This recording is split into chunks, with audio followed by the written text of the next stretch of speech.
Hello everyone. In the previous class we have solved some numerical problems, so we'll do some more numerical problems in this class also. So here is the problem for you. Calculate the length and the orientation of a rod of length 5 meter in a frame of reference which is moving with 0.6 c velocity in a direction making 30 degree with the rod. So since this is the relative motion, so you may consider that rod is in a frame of reference S dash and its orientation is at 30 degree. Okay, it's 30 degree, so that it is moving. These are the axes x dash and y dash, and also there is z dash. So this is your rod.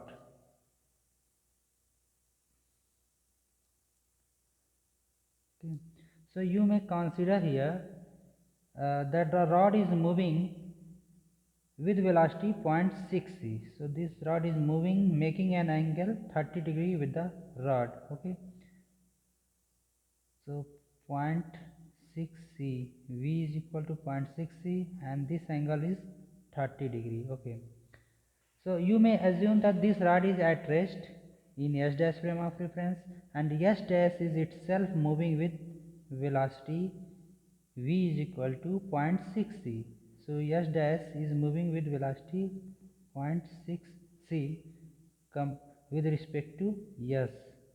This is O dash and this is O. Now you have to rod is at rest in S dash frame of reference, but relative to S frame of reference, its orientation will be different, but it is moving with velocity 0.6 c. So the length of the rod along the direction of motion will be, we may consider it na Lx dash. You may consider its resolved component. So length of the rod along the direction of motion will be Lx dash, that will be 5. 5 is the total length. So cos 30, you will take its projection, that will be cos 30, and this is equal to 5 root 3 by 2. This is Lx dash. Similarly, length of the rod perpendicular to the direction of motion will be equal to Ly dash is equal to 5 sin 30, hence it will be equal to 5 by 2. So here in this picture you can see that the motion of rod is at 30 degree along the direction, along the orientation of the rod. The motion of rod is along the x-axis, and it is moving with velocity 0.6 c. So there is no motion in this picture. There is no motion in y dimension. So the contraction will take place in only x dimension. So its length along the direction of motion will be equal to for s its length along the direction of motion will be equal to I will use here the length contraction formula, that is Lx dash 1 minus V square by C square. Okay, so Lx dash will be equal to 5 root 3 by 2 and 1 minus V is 0.6 C. Okay, C and C will cancel. So similarly, uh,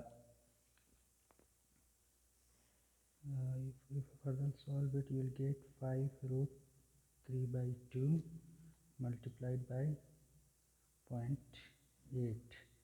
Similarly, you can write the Ly, that is length of the rod in S frame of reference perpendicular to the motion of the rod. Since we have assumed that it is moving with velocity 0.6 c in x dimension, so there will be no contraction in y dimension. So Ly will be equal to Ly dash, and Ly dash is equal to 5 by 2. Okay.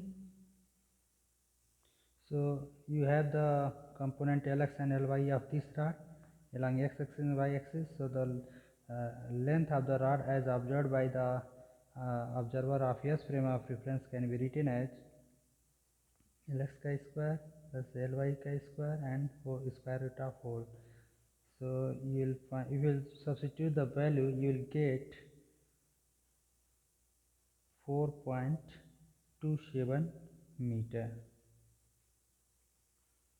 Now next we have to calculate the orientation of the rod. So to calculate the orientation of rod, suppose its orientation has been changed, okay, in this frame of reference, so this angle will change. So suppose the new orientation is theta, so uh, tan theta will be equal to Ly by Lx. So theta is equal to tan inverse, that what is your Ly? 5 by 2, and what is your Lx? That is 5 by 2 root 3 into 0.8. So theta will be equal to tan inverse 10 by 8 root 3. Now let's solve problem number 5. In the problem number 5, okay, in the problem number 5, the statement is, in laboratory the lifetime of a particle moving with speed 2.8 into 10 to power 8 meter per second is found to be 2.5 into 10 to power minus 7 second. Calculate the proper lifetime of the particle. So you know here that again we have to use the time dilation formula, that is delta t is equal to delta t0 1 minus v square by c square. So here delta t0 is the proper lifetime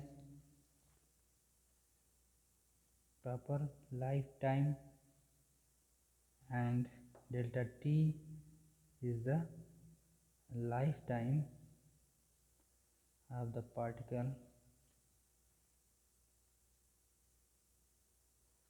observed in laboratory. And it is also given the particle is moving with velocity v is equal to 2.5 into 10 to power minus 7 second, and delta t is given, that is equal to 2.5 into 10 to power minus 7 second, this value. So we have to calculate a proper lifetime, so you can use the formula delta t0 is equal to delta t 1 minus v square by c square. So delta t we can substitute it 2.5 into 10 to the power minus 7 second in square root of 1 minus v is here 2.8 into 10 to the power 8 meter per second. Sorry, this is 2. This is wrong. The velocity is given here 2.8 into 10 to the power 8 meter per second. Okay, 2.8 into 10 to the power 8 meter per second, and velocity of light you know is 3 into 10 to the power 8 meter per second. We have to square it. Okay, so this will cancel each other, and if you will solve it, you will find that this is equal to 0.09 into 10 to the power minus 6 second. Okay, or you can write it 0.09 microsecond. So delta t0 is equal to 0.09 microsecond. This is the lifetime of the particle in its own frame of reference. So let's solve problem number 6. In problem number 6, a meson has a speed of 0.8 c relative to ground. Find how far the meson travels to ground if its speed remains constant and time of its flight relative to the system in which it is at rest is 2 into 10 to the power minus 8 seconds. So basically you see that in this problem velocity of meson is given, that is its relative velocity with respect to ground, and time of flight in its own frame of reference is also given, that is 2 into 10 to the power minus 8 seconds. So this is the proper time of flight, because it is its and the time of flight related to the system in which it is at rest is 2 into 10 to the power minus 8 seconds. So in a frame of reference in which it is at rest is 2 into 10 to the power minus 8 seconds. So L will be, so I have to calculate how far meson travels to the ground. So how, suppose it travels L distance, so and the time of flight with respect to ground is delta t, and it is moving with velocity v meson. Okay, what is delta t? This is the time of flight relative to ground. Okay, and you know that delta t is equal to, we have to calculate L here, but what is delta t? Delta t is defined as delta t naught divided by 1 minus v square by c square. Delta t naught is the time in which the meson is at rest, and delta t is the time interval measured by the observer which is at ground. So if you substitute 2 into 10 to the power minus 8 second divided by 1 minus, that is 0.8 c divided by c square chi square, and if you solve it you will get 3.33 into 10 to the power minus 8 second. So your L will be equal to delta t, that is 3.3 into 10 to the power minus 8 seconds. I am using this formula, and multiplied by its velocity, that is 2 into 0.8 c. Okay, if you will solve it, so 10 to the power minus 8 into 0.8, c is equal to 3.3 into 10 to the power 8. So this will cancel. If you will simplify it, you will get it's 2.4 into 3.33, that will be approximately equal to 8 meter.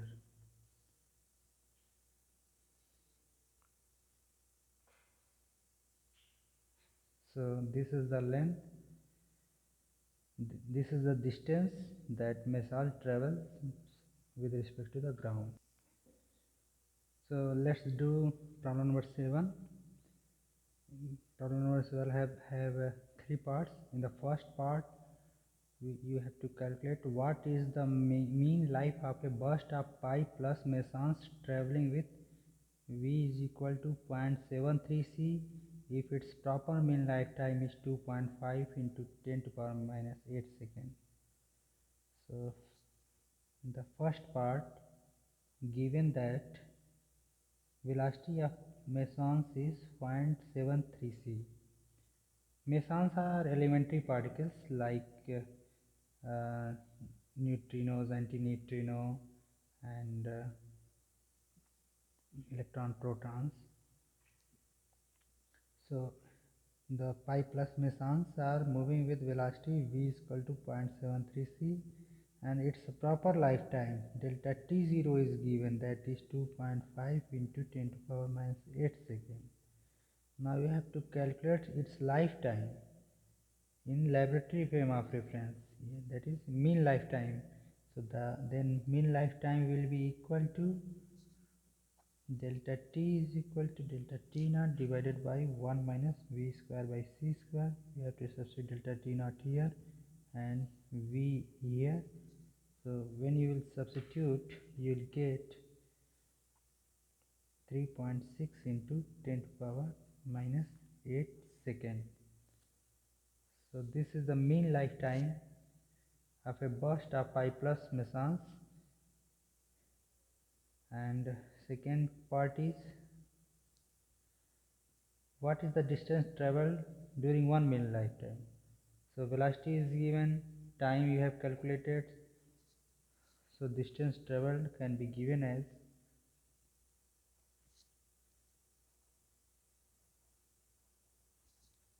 v and delta t, that is mean lifetime.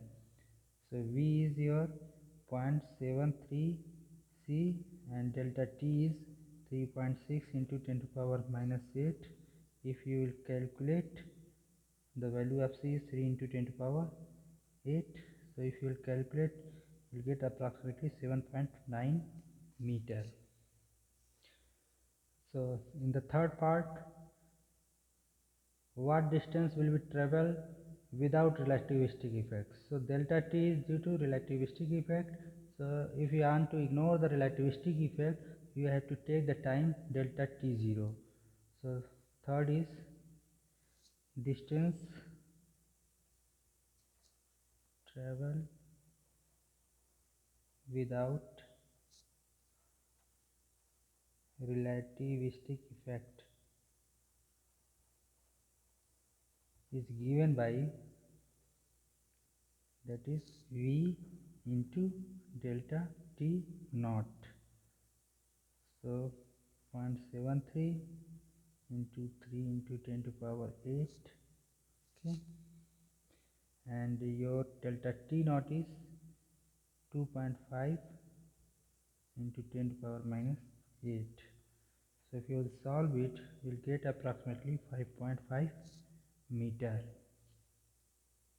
Clear? Let's solve problem number 8. In the problem number 8, it is given that a beam of particles of half-life 2 into 10 to power minus 6 second travels in the laboratory with a speed 0.96 times the speed of light. How much distance does the beam travel before the flux falls to 1 by 2 times to the initial flux? So in this problem, velocity is given 0.96 c. Okay, this is the velocity of particles in the laboratory with speed 0.96 c.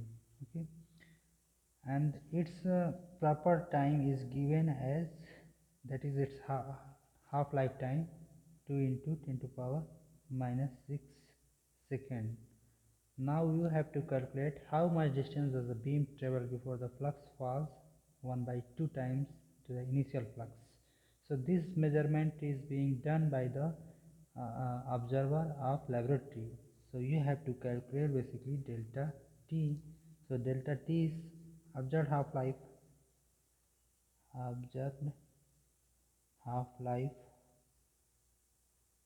in lab.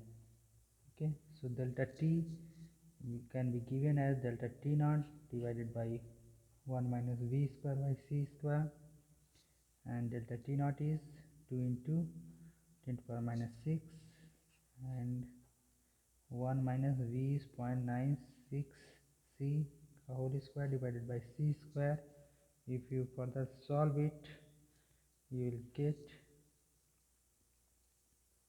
2 into 10 to the power minus 6 divided by 0.28. Now this is the time. Now we have to calculate a distance, that's the beam, means this is the half lifetime. So in the lab, so distance traveled in lab will be equal to v delta t, and v delta t, this is your distance. So v is equal to 0.96 into 3 into 10 to power 8, and delta t is 2 into 10 to power minus 6 divided by 0.28. If you will solve it, you will get approximately 2000 meter. So this much is the distance that beam travels before the flux falls to 1 by 2 times of the initial flux. So now let's solve problem number 9. In the problem number 9, it is given that a clock keeps correct time with what speed should it to be moved related to an observer so that it may seem to lose 2 minutes in 24 hours. Suppose there is some clock and it is at rest and it measures the correct time. Now if the clock starts moving, the condition is giving that it lost 2 minutes in every 24 hours. So as we have already discussed the time dilation effect, that moving clocks slows down. So uh, we have to calculate the velocity by which it should move so that it lasts 2 minutes.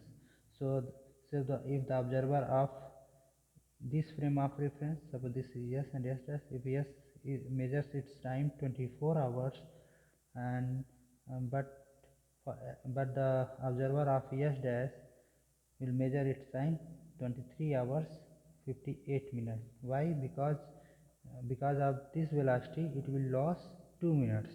Mm, it will tick slow compared to the clock of yes.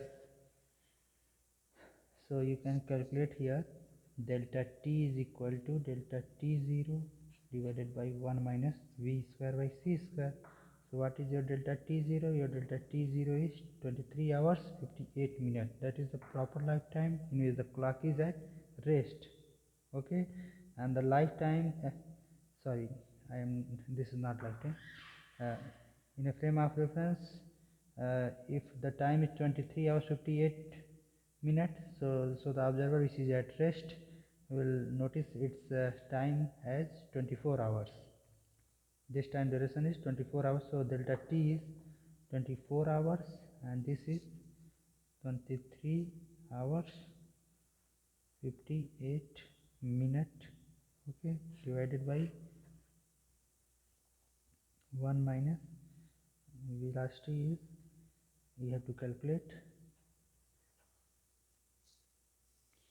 So now I have to just simplify.